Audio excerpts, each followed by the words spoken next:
大家好，欢迎收看行我离。你知道日本东京竟然还有一座神秘的天堂岛吗？而且还是全世界公认的最佳的观星地之一。这座岛屿名为青岛，距离东京以南约358公里，是日本伊豆群岛南部一座孤独的火山岛。虽然行政上归属东京管辖，但岛上则完全是一派侏罗纪公园般的原始景象。这里是整个东京人口最少的地区，岛上目前仅有168名居民，伴随着他们的是仍旧还没有死的活火山。青岛是一个复杂的第4纪火山岛，长3.5公里，宽2.5公里，由至少4个火山口的重叠残余物组成。该岛周围是非常陡峭的层状火山沉积峭壁。青岛的最后一次爆发是在1785年，当时的喷发导致327名岛民中的1半人丧生。没有人真正知道青岛从什么时候开始有人居住的，但当地有这样一个传说：如果一个男人和一个女人住在同一个岛上，那么众神会惩罚他们。所以日本人一直都阻止女人到青岛居住。1785年火山喷发后，该岛无人居住将近50年。当然现在的情况截然不同了，岛上唯一的居酒屋就会经常从岛外招聘女服务生。别看小岛不大，居民也不多，但在旅游地图上居然还标注了13处景点。岛上公路建设和市政建设比较完善，带按钮的红绿灯是专门为小学生们准备的。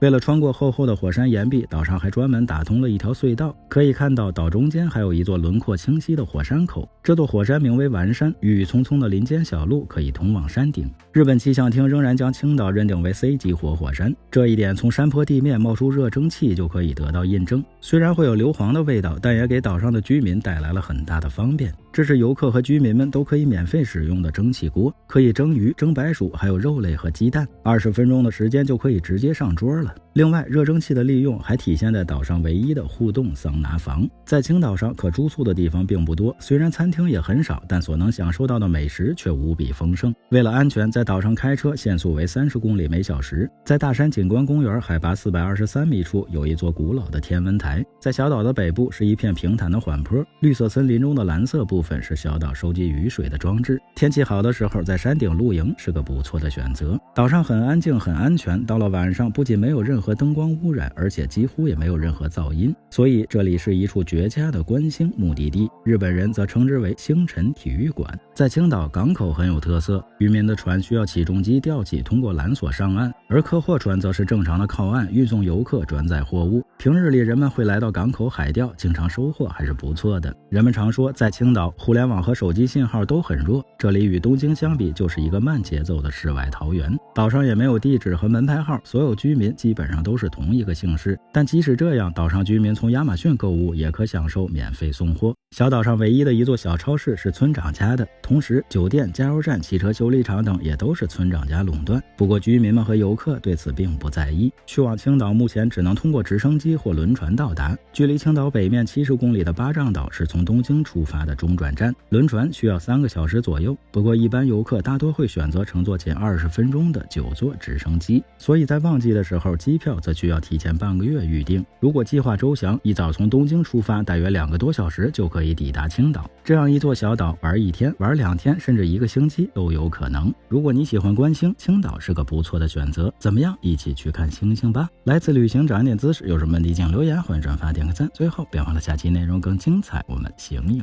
不离。